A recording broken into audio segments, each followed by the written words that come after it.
Good morning all of you. सार्थक पहल बदलाव हमसे है में पुनः आप लोगों का स्वागत है। और सार्थक पहल के माध्यम से आज हम पढ़ने वाले हैं स्वराज तक। 1920 ईस्वी में गांधी जी के नेतृत्व में अखिल भारतीय स्तर पर असहयोग आंदोलन चलाया गया था। गांधी जी चाहते थे कि यह आंदोलन जो है पूर्ण रूप से शांतिपूर्ण तरीके से रहे। उनका एक उद्देश्य था, एक सिद्धांत था कि पवित्र उद्देश्य को प्राप्त करने वाले साधन भी पवित्र होना चाहिए। लेकिन 5 फरवरी 1922 को उत्तर प्रदेश के गोरखपुर जिले के चौरा चौरी नामक स्थान पर एक उग्र भीड़ ने पुलिस थाने में आग लगा दी। 22 पुलिसकर्मी जलकर राख हो गए। जब इस घटना की जानकारी गांधी जी तक पहुंची तो उन्होंने एक दैवीय चेतावनी के रूप में लिया और असहयोग आंदोलन को स्थगित करने का निर्णय लिया। उनके इस निर्णय से कई जो भारतीय राष्ट्रीय कांग्रेस के नेता थे वो सहमत नहीं थे, लेकिन फिर भी गांधी जी ने इसे स्थगित कर दिया। अब कांग्रेस की रणनीति ये थी कि 1923 में जो चुनाव होने वाले हैं उसमें भाग ले या न ले। तो मोतीलाल नेहरू,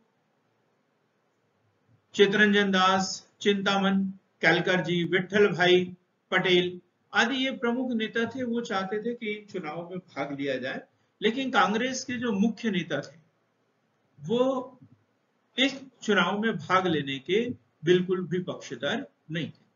गया में 1922 में कांग्रेस का राष्ट्रीय अधिवेशन हुआ और उसकी अध्यक्षता देशबंधु चित्तरंजन दास द्वारा की गई थी, लेकिन उसमें यह प्रस्ताव पारित हो गया कि चुनाव में भाग नहीं लेना है। अतः देशबंधु चित्तरंजन दास ने कांग्रेस के अध्यक्ष पद से इस्तीफा दिया और एक नया दल बनाने की योजना बनाई।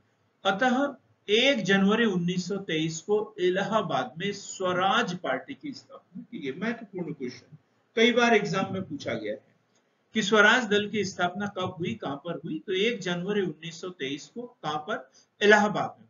और प्रमुख नेता थे इसमें चित्तरंजन दास, मोतीलाल नेहरू जी, नरसिंह चिंतामन केलकर, विट्ठल भाई पटेल। यहाँ केलकर लिखा गया, विट्ठल भाई पटेल प्रमुख नेता थे। और जब 1 जनवरी 1923 को इलाहाबाद में इसका गठन हुआ तो इसके अध्यक्ष देशबंधु चित्तरंजन दास और इसके जो सचिव है वो मोतीलाल नेहरू बने। उद्देश्य क्या थे, तो इनके कुछ कार्य निर्धारित थे।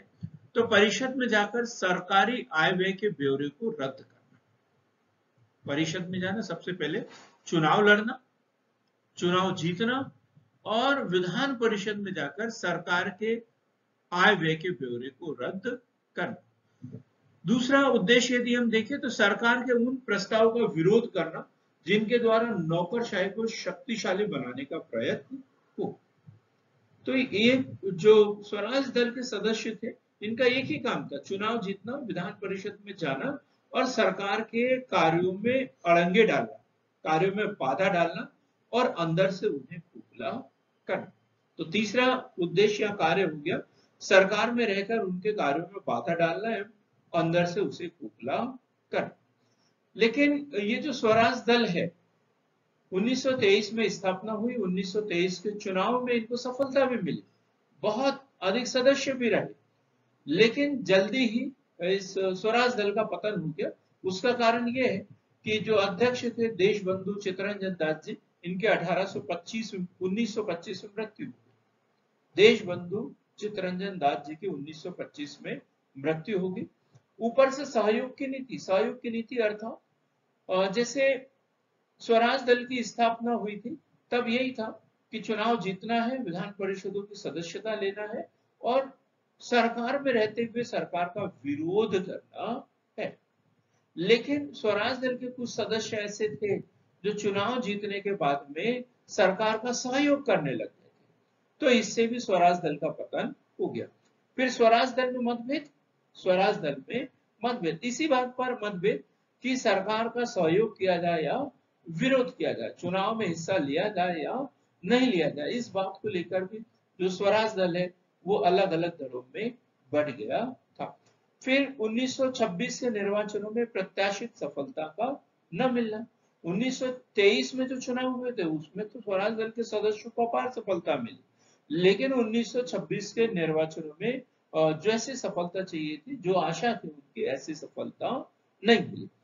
हिंदूवादी संगठन की स्थापना, जैसे मदन मोहन मालवीय जी की बात करें तो इन्होंने 1925 में हिंदू महासभा का गठन कर दिया। तो ऐसे बहुत सारे हिंदू संगठनों की स्थापना हो गई और उन्होंने ये बोला कि जो कांग्रेस है वो मुस्लिम लोगों को ज्यादा सहयोग कर रही है, स्वराज दल है मुस्लिम लोगों को ज्यादा सहयोग दे रहा है, इसलिए हमें हिंदूवादी संगठनों की स्थापना करना चाहिए। ऐसा नहीं कि स्वराज दल का जल्दी से पतन हो गया तो भारतीय राष्ट्रीय आंदोलन में उनका कोई योगदान नहीं है। स्वराज दल की महत्वपूर्ण उपलब्धियां थी कि प्रथम, प्रत्येक वर्ष बजट को अस्वीकृत कर देते। जब भी ब्रिटिश सरकार या भारत में बजट प्रस्तुत करना चाहती थी तो स्वराज दल के सदस्य उसको अस्वीकृत कर देते थे, उसका विरोध करते थे। उत्तरदायी शासन की स्थापना हेतु गोलमेज सम्मेलन बुलाने का सुझाव। जब हम बात करेंगे कि 1930, 31, 32, 1930, 31, 31, 32, 32, 33, ये साल में 3 गोलमेज सम्मेलन जो लंदन में आयोजित किए गए थे। तो इन गोलमेज सम्मेलनों को आयोजित करने का जो सुझाव दिया था स्वराज दल के द्वारा ही दिया गया था। उसी प्रकार 1924 में हम देखते हैं कि भारत शासन अधिनियम 1919, भारत शासन अधिनियम 1919 उनकी समीक्षा करना था कि इसमें कुछ कमियां हैं और स्वराज दल के द्वारा इसकी मांग की गई और ब्रिटिश सरकार ने इसे मानते हुए 1924 में भारत शासन अधिनियम 1919 की समीक्षा हेतु मुंडी मेन आयोग का गठन किया गया था। कौन सा आयोग? मुंडी मेन आयोग का गठन। किस लिए? 1924 में काय के लिए? भारत शासन अधिनियम 1919 की समीक्षा करने हेतु। इसी प्रकार 1925 में विठल भाई पटेल को सेंट्रल लेजिस्लेटिव असेंबली का अध्यक्ष भी चुना गया। स्वराज दल की उपलब्धियां है कि 1925 में विठल भाई पटेल को सेंट्रल लेजिस्लेटिव असेंबली का अध्यक्ष चुना गया। फिर बात करें तो भारत की पहली पार्टी जिसने संविधान की मांग की थी, संविधान बनाने की मांग की थी। अभी तक जो है वो आंशिक सुधारों की बात करते थे, करों को कम करने की बात करते थे, स्वराज की बात करते थे, लेकिन संविधान बनाने की मांग जो है वो सर्वप्रथम किसके द्वारा की गई? स्वराज दल के द्वारा की गई थी। तो आज हमने स्वराज दल का गठन, उसके उद्देश्य, उसकी उपलब्धियों के बारे में पढ़ा। तो सार्थक पहल के साथ में बने रहिए, हमारे चैनल को सब्सक्राइब कीजिए। बहुत बहुत धन्यवाद।